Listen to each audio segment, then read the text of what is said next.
Hello again my friends and welcome back to my video and to some Golden Age comic reviews. I have done some videos on Golden Age comics before on my channel, namely I've talked about the DC comics from 1935 up to 1938 I believe.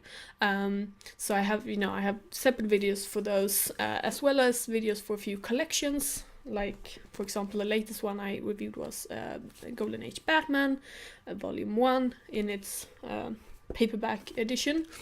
And today we're going to move into 1939. Now, this is the year that Batman made his debut, but since I've already talked about this beauty here, we're gonna focus on other things today, non-Batman related stuff and also non-Superman related stuff, because I will also dedicate separate videos for Superman from this year.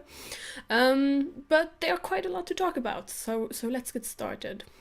Previously I've only talked about DC comics. I don't remember exactly what I said in the beginning of this reading project, but it was something to the nature of, I'm going to focus on DC and maybe get into Marvel later down the line, but not at this point in time.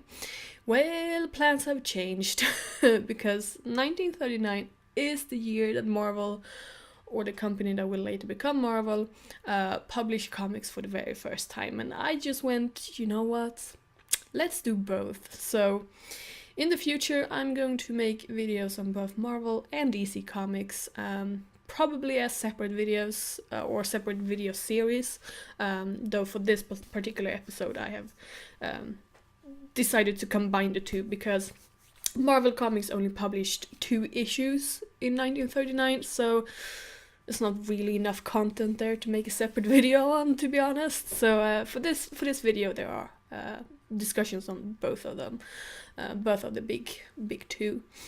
And let's begin to talk about Marvel. So in October of 1939 we get Marvel Comics #1, in which we are introduced to the original Human Torch, not the one that is part of Fantastic Four. This is a separate hero. He's an artificially created android who bursts into flame when he comes into contact with oxygen, which is a serious design flaw. Seriously. We're also introduced to Namor the Submariner, which is kind of like Aquaman, except he obviously predates Aquaman, so I suppose Aquaman is like Namor, but you get the point. They're kind of similar. And I thought Namor was quite interesting as a character. We're introduced to a character called Quetzar, which is like a Tarzan-like hero. The Angel, which resembles Batman a little bit in that he fights crime, but he doesn't have any superpowers. And lastly, we also have the Masked Raider. This is a Western type story with a masked vigilante. And then in December of the year, we get the second issue, which after a small name change is Marvel Mystery Comics #2, and this issue has pretty much the same content as the first issue, the same heroes making appearances and such, and I think it's a pretty good selection of heroes, to be honest. You know, Human Torch and Namor were by far my favorites. Human Torch is a little bit like proto X-Men, I think, in that he's hunted, not necessarily because he has done bad things, but because people are frightened of him and fear the stuff that he can do, and this is will become a big theme for Marvel later on, especially in the X-Men comics. Luckily, he learns to control when he is the Human Torch and when he is not, and when he looks more human, and this does make things easier for him. Namor, on the other hand, is a half-human prince of an underwater kingdom, and he actually starts out like a villain, and then develops into, I would call, an anti-hero later on. In the first issue he actually kills a whole bunch of people, which is not usually something you see in, for example, Superman Golden Age comics, so I thought that was interesting. Overall, I think the stories in Marvel Comics are much more mature than the ones in DC Comics in this time period. And based on what I've read of Marvel Comics so far, which isn't a lot, but from the little that I have read, the stories themselves are so much better than DC's, just more sophisticated, I feel. DC is much more black and white, good guys versus bad guys, tales as old as time, basically. While Marvel dares to go into more grey territories, such as with Namor. Is he a hero? Is he not? It's not really clear, because he has a good cause, but he maybe not goes after that cause in a good way. It's difficult to explain without giving spoilers, but the point is that I was I appreciated that very much, that Marvel sort of dared to go into some unexpected territories there. And I'm looking forward to reading more Golden Age Marvel comics in the future. But now let's move into DC Comics. In 1939 we continue series with Action Comics number 8 up to number 19, More Fun Comics number 39 up to number 50, Adventure Comics number 34 up to number 45, and lastly Detective Comics number 23 up to number 34. Batman debuts in Detective Comics number 27, for those of you who are curious. We also get the first 9 issues of All American Comics, as well as 2 issues of Superman's own series just called Superman, which I have talked about in previous videos, because I talked about this collection here, which is the same as Batman except it's Superman. It's a trade paperback from the same series of collections. So check that out if you're interested. So for continuing series like Action Comics and the others, the content is pretty much the same as the year before. Not a lot of changes happening, I feel. We do see some foundations being laid here for what will later become the big DC superhero universe. For example, Superman's creators this year also publish other stories in these comics, and it is implied that they happen in the same universe as Superman. They are just not about Superman. So we have several different stories presumably taking place in the same universe. They don't really affect each other much, but if you look at the details, I think it's quite clear that they happen in the same universe. So we are beginning to see connections here between the stories, and that is quite nice. We're also starting to see some more depth and nuance to some characters. For example, the Tigress, which is the arch nemesis of Satara, Master Magician, and she's the bad guy. I was talking about how DC are very sort of good guys and bad guys and black and white, and previously she has been the bad guy to Satara's good guy. But in Action Comics number 9 we actually see the two becoming temporary allies as they fight an even bigger bad guy, which I thought was really interesting. And they don't necessarily become friends, but they do respect each other somewhat, at least, and I thought that was nice. For some of the stories, like Dale Daring, which is not a superhero story, that's just a spy adventure story kind of thing, I think the artwork has improved, which is nice. We are seeing the art form here of comics evolve somewhat and sort of being refined in how you do it, and that's nice. My favorite story is from Action Comics number 12, where Satara travels to another dimension and manages to make peace between two warring nations.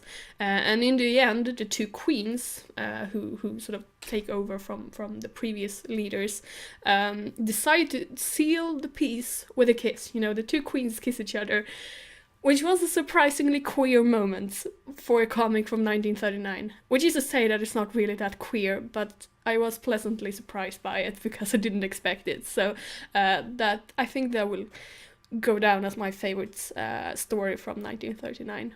In All American Comics, one of the new comic lines or comic lines from 1939. We don't see any superheroes, and sadly, I thought the collection or the selection overall of stories in those issues were quite uninteresting. The only one I liked somewhat was Mystery Men of Mars, about a gang of adventurers traveling to Mars, and it is about as scientifically accurate as a movie by Georges Méliès, though it was quite fun. But other than those stories, not a lot I liked in All American Comics, unfortunately. There was also one issue of New York's World's Fair Comics, which saw the introduction of Sandman, a vigilante with gas mask and gas pistol. Not one of my favorites, but worth noting at least. There was one comic book line called Movie Comics, which I could not find anywhere.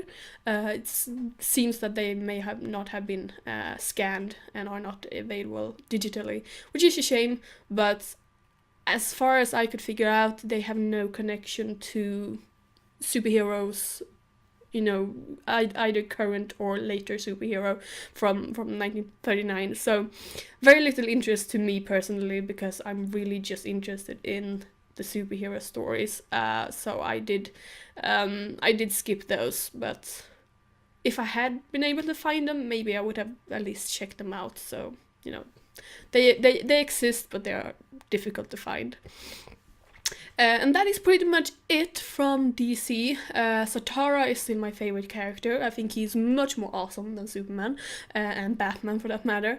But otherwise, it's pretty much the same fare as the year before, with the exception of Batman, of course, who now makes his debut. But there are some other comics we need to talk about as well, because these are comics that aren't technically part of DC yet, but later down the line they will be bought by DC, and some of the characters from these comics will be incorporated into the DC superhero universe. So I kind of feel like I need to address these as well. First off, we have Smash Comics and Feature Comics, in which we are introduced to heroes such as Invisible Hood, Bozo the Iron Man, and the Doll Man. Quite silly names, but that's fine. Some of these characters will later become part of the DC universe. Several of them as members of the superhero team called the Freedom Fighters, which I'm not familiar with, but I found this information online, so I figured, let's read these stories. As for these Golden Age versions of the characters, the writing is significantly worse than both DC and Marvel at the time. Lots of tell, don't show, no real excitement in these stories. So I was not a fan of either Smash Comics or Feature Comics, unfortunately. I thought those were some of the worst comics I've read from this time period.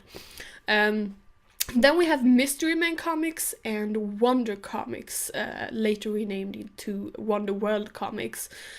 I don't know why there's so much name changing of comics for this time period, but there is. So, in these comics, there are several heroes introduced, which it's really only the one they call Blue Beetle that is interesting, because he have several incarnations that will be part of the DC universe.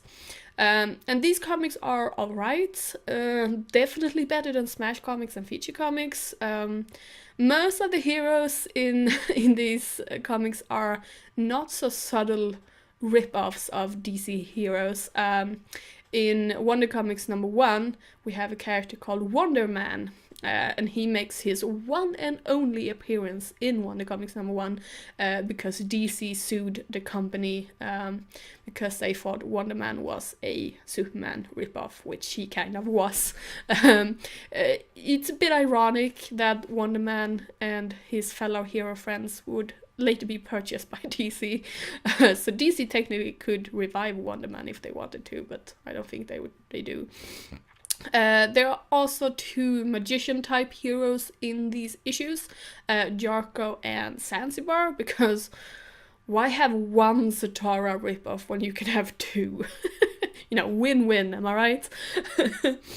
And that was pretty much all my thoughts on DC and Marvel Comics from 1939.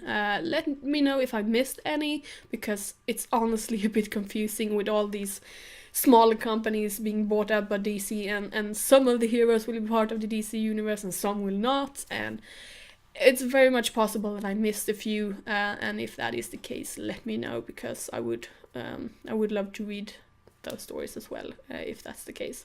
So comment down below if you have any thoughts. Have you read any Golden Age comics? Are you a fan of the DC or Marvel universes?